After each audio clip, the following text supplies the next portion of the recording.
हम लोग चल चुके थे पिछले हम लोग जो है क्लास में हम लोग दिए थे कि आपको युग्म समीकरण के हल करने की विधियां की चर्चाएं चल रहा था।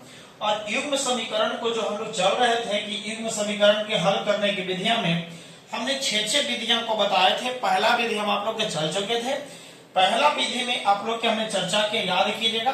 पहला जब चर्चा किए हैं तो याद कीजिएगा ग्राफीय विधि, जो कि याद कीजिएगा यह 10th क्लास के नजरिए से यह 5 अंक जो है, यह 5 अंक यहाँ से याद कीजिएगा बटोर सकते हैं, 5 अंक नहीं भूल सकते हैं। और साथ साथ इससे रिलेटेड जो है ना, फिर इसकी ग्राफीय विधि में ही आप लोग का याद कीजिएगा लगभग जो है 3 अंक जो है, 3 अंक का लगभग जो है ऑब्जेक्टिव, ध्यान दीजिएगा ऑब्जेक्टिव का सॉल्यूशन किया गया। अर्थात वस्तुनिष्ठ उसी में जो लड़का जो है, याद कीजिएगा जो लड़का जो है ये उसका थ्योरी कंप्लीट करेगा, उस बच्चे को कंफर्म है कि वह 3 नंबर का ऑब्जेक्टिव यहाँ क्लियर होगा, साथ साथ ग्राफ वाला जो है 5 अंक कंप्लीट होगा। अब यहाँ की ग्राफीय विधि पढ़ लिए थे। सेकेंड नंबर हम लोग जो बन जाने थे ना, जैसे 5 विधियां जानते हैं, तो पहले विधि ग्राफीय विधि हो गया था। सेकेंड नंबर जो हम लोग बता चुके थे, सेकेंड नंबर आपको यही बताया कि याद कीजिएगा लुप्तीकरण विधि बताए थे। लुप्तीकरण विधि देखिए जी हल करने की विधिया में, उसके बाद में पहला ग्राफी हो गया, दूसरा लुप्तीकरण हो गया, और तीसरा नंबर हो गया प्रतिस्थापन। यही बताया था ना, प्रतिस्थापन विधि। आज हम लोग जानने जा रहे हैं, ऐसे ग्राफीय विधि को छोड़ेंगे तो 1, 2 और 3 यानी तीसरा नंबर आज हम लोग जानने जाने हैं वज्र गुणन विधि। और सबसे आसान विधि है आपका वज्र गुणन विधि। वह कैसे है उसकी जानकारी हम आप लोग के समझ लिए इस वीडियो में सबसे आसान तरीका से जानिएगा। सोच भी नहीं सकते हैं वज्र गुणन विधि कितना जल्दी समाप्त होता है। तो चलिए अब हम लोग बात करते हैं वज्र गुणन विधि में। एक प्रश्न को लेते हैं सबसे पहले, और उसके बाद में पहले चीज हम इसको सबसे पहले व्यापक रूप की बात करेंगे। तो व्यापक रूप में 2 समीकरण पहले लेते हैं, ध्यान से समझिए।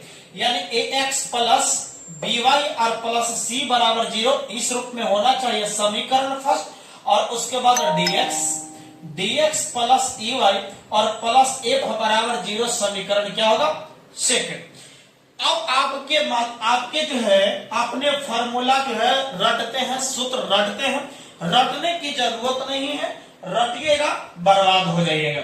इसीलिए रटना नहीं है, बस 3 चीज याद करना है। वह कौन सा 3 चीज याद करना है? तो बस ज्यादा नहीं, याद करिए सीधा, उल्टा और सीधा। देख लीजिए, यानी 3 चीज याद करिए, सीधा, उल्टा और सीधा के माध्यम से आपका वज्र गुणन विधि खत्म हो गया। आप बोलिएगा कि वज्र गुणन सर आपने ठीक बोले, इसमें कोई बात नहीं सर। तो अब ये जो आया है तो सीधा करने से, तो याद कीजिएगा जब सीधा रहेगा तो ऊपर से नीचे जाएगा, ध्यान से समझिए। सीधा जो है ऊपर से नीचे होगा, उल्टा जो होगा याद कीजिएगा नीचे से ऊपर होगा, और फिर सीधा ऊपर से नीचे जाएगा। क्या क्लियर है? एक बार आपको जो है इस चीज जब ध्यान दे देते हैं तो आपको कहीं भी दिक्कत नहीं होने वाला है। ये पक्का हम आपको दिला देते हैं, कहीं दिक्कत नहीं होगा। 1 मिनट देख लीजिए। कहीं A1 A2 B1 B2 C1 C2 वाला भी लड़कन होता है, तो इसको कैसे करोगे पहले समझिए। देख लीजिए, 3 शब्द याद करना है वज्र गुणन विधि में। 3 चीज याद करना है, कौन कौन? सीधा, उल्टा, सीधा, सीधा, उल्टा, सीधा, सीधा ऊपर से नीचे, सीधा ऊपर से नीचे। क्लियर? यानी ऊपर से नीचे, यानी सीधा जो है ऊपर से नीचे, उल्टा नीचे से ऊपर, फिर ऊपर से नीचे सीधा। बस इतना चीज काम हो गया, आपका काम खत्म। चलिए सीधा वाला चलते हैं। फार्मूला देखिए कैसे होता है। आपके पास चर x है, y है, और यह अचर पद है। बाबा जब अचर पद है तो हम x वाला पहले झांप रहे हैं। किसके वाला? देखिए पहले फार्मूला बनाने जा रहे हैं, तो जब x वाला झांपेंगे तो देख लीजिएगा x बटा लिखिएगा। x झांपा है तो पहला नंबर क्या बताए? यानी सीधा। पहला क्या बताए? सीधा। फिर क्या होगा? उल्टा। उसके बाद होगा सीधा। ये 3 चीज याद कर लीजिए, कंप्लीट है। अब x वाला झांपा है तो सीधा इसके गुणांक को गुना करिए, यानी यहां से यानी b में f से गुना करिएगा, BF होगा माइनस, अब ई वाला हो गया, फिर क्रॉस मल्टीप्लिकेशन पहले कर दीजिए, बी में F से गुना करिए BF माइनस ई में C से गुना करिएगा तो CE हो जाएगा। कोई दिक्कत? मतलब एक झापे है तो क्रॉस पहले सीधा वाला गुना करके क्रॉस गुना करके घटा देना है, पक्का। चलिए y वाला ये अब करेंगे y बराबर यानी y बटा y को झापो, तो y को झापे है तो क्या बोलता है उल्टा, मतलब नीचे से ऊपर, इनने से इन्हें जा रहा, देख रहे हैं ना, इनने से इधर, यानी देख लीजिए ऐसे क्रॉस होगा पहले, तो C में D से गुना करिएगा, बोलिए बुआ, बोलिए, इसको झाप ले रही है, इसको झाप ले, C में D से गुना करिएगा CD माइनस, बताइए A में F से गुना करिएगा यानी AF होगा, बोलिए कोई दिक्कत नहीं। उल्टा वाला भी काम हो गया, पहले ये जो क्रॉस वाला है D में C से या C में D से गुना कर लिए, उसके बाद में आपने जो है इसको गुना करके घटा लिए। अब चलते इसमें चर नहीं, जब चर नहीं है अर्थात इसमें आपका जो अचर पद है, जब अचर पद है तो वन ले लीजिए क्योंकि चर दोनों के बराबर हो जाएगा। चलिए हम एक आध वो प्रश्न इस पर दिखा देंगे, बहुत जल्दी खत्म होगा। अचर पद को झांकेंगे तो बोलिए क्या याद करना है, सीधा, सीधा मतलब ऊपर से नीचे, मतलब A में E से गुना करिएगा, A में E से गुना करिएगा, बोलिए क्या होगा AE माइनस हो गया, उसके बाद में घटाइएगा, B में D से गुना करेगा यानी BD।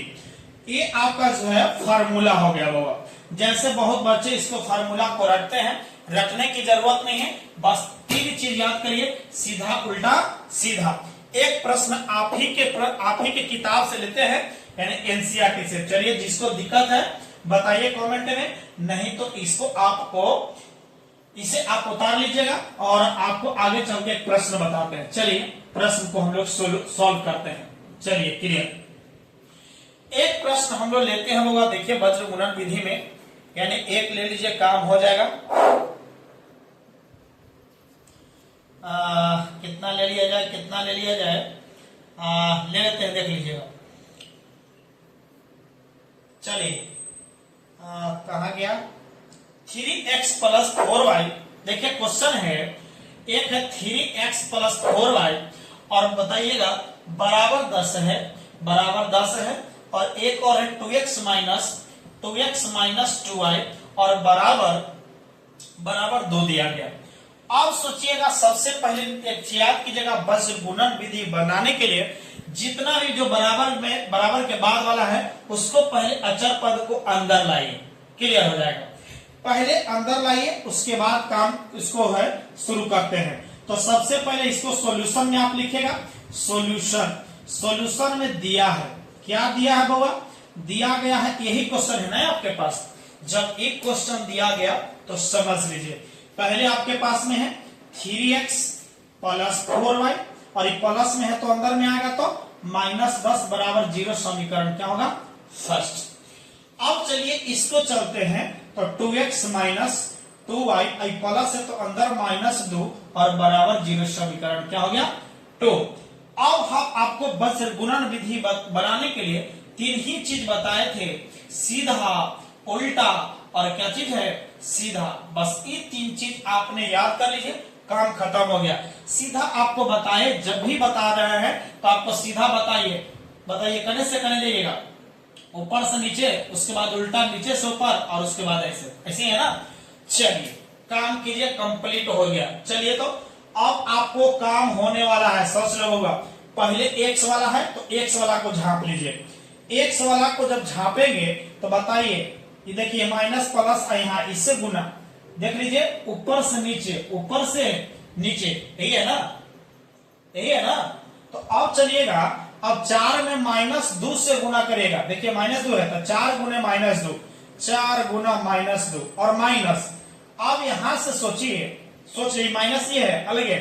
अब सोचिए इसको और इसको क्रॉस करके गुना करना है, तो यहाँ -2 और गुना कितना है -10। ये एकदम ध्यान से समझिएगा, एक स्टेप और चलेंगे। अब चलिए y कोई पूरा को झाप लिए। अब चलिएगा नीचे से ऊपर, पहले नीचे से ऊपर है, देख रहे हैं ना, यानी यहां से वहां 2 गुने -10, यानी y को झापे हैं तो y के नीचे लिखिए, काम हो गया। तो 2 गुने -10, 2 गुना -10 और माइनस 3 गुना कितना -2, समझ लीजिए, क्लियर है। अब चलते हैं अचर पद। अचर पद भी खत्म हो गया, 1 बटा सीधा, देखिए ना सीधा, तो सीधा है तो 3 में -2 से गुना करेगा जी, 3 गुना -2 और -2 गुना 4, 2 गुना कितना 4 हो गया। अब चलते हैं उसके बाद सॉल्यूशन, इतना आसान है जी, बहुत आसान है।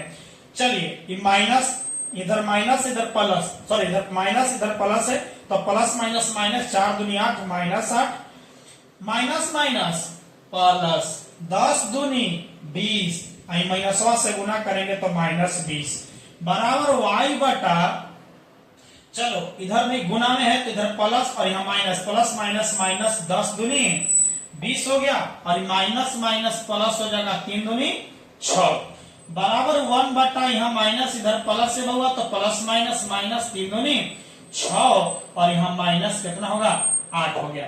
चलिए एक स्टेप और आइए, काम हो गया, यानी x बटा माइनस माइनस जुटेगा, जब जुटेगा तो बताइए -28 बराबर y बटा, बताइए -20 में से 6 जाएगा -14 और बराबर यानी 1 बटा माइनस माइनस प्लस यानी 8 6 14 -14 हो गया। चलिए इतना चीज हो गया, बस काम खत्म। अब एक चीज और बताइए, इतना आसान है आप सोच भी नहीं सकते हैं, क्या हम बराबर तुम है तो तुम बराबर हम होगा, मतलब तीनों चीज आपस में बराबर है, तो हमको तो चर का मान निकालना है x और y, तो क्या इसके बराबर भी होगा और इसके बराबर भी a होगा, बस काम खत्म हो गया। देख लीजिए तो नीचे लिखेंगे यानी x बटा -28 बराबर, बताइए एक बराबर 1 बटा -14, एक वो a होगा और फिर y के बराबर भी इतना कर लीजिए, y बटा -14 बराबर यानी 1 बटा -14। अब सोचिए हमने बात निकालते हैं, देखो तो माइनस से माइनस खत्म हो गया जी, जब माइनस से माइनस खत्म तो 14 दूनी 28, x बटा 2 आया और जब बटा में 2 है तो गुना में यानी x बराबर 2 हो गया। कोई दिक्कत? यहाँ जब चलते हैं तो माइनस से माइनस खत्म और 14 से 14 खत्म, इसके नीचे 1 बच रहा है, 1 ऊपर जाएगा तो बोलेंगे y बराबर कितना ना 1, तो बोलेंगे कि अतः जो आपका हल निकल के आया x बराबर 2 और y बराबर कितना 1। बताइएगा सबसे इजी लगा कि नहीं लगा, बताइए आसान है कि नहीं है। अब बताइए जब जिस बच्चा को आसान नहीं लग रहा है, सबसे इजी आपको वज्र गुणन विधि है, याद कीजिएगा। तो जितने भी साथी हैं अच्छा लगा तो सब्सक्राइब जरूर कीजिए करके और उसके बाद में आगे बढ़ाइए, किसके बाद उसके बाद लाइव में ही आप लोग को मजा ले लीजिएगा। तो चलिए ये वाला क्वेश्चन आपका वज्र गुणन विधि हो गया, अगले वीडियो में मिलेंगे।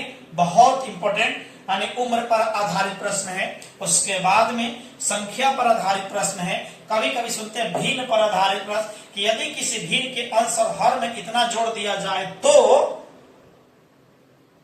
क्या होता है, भिन्न बदल जाता है, चाहे संख्या बदल जाता है, सुने ना। तो हम उसके बाद हम इसको चर्चा करने जा रहे हैं। बोलिएगा कमेंट करके बताइएगा कि यदि 6 विधि बताना है, जैसे तुलनात्मक विधि है, अनुपात निर्णय विधि है, जिसको जरूरत होगा बोलिएगा, उसको हम बता देंगे। तो चलिए मिलते हैं अगले वीडियो में। Thank you so much.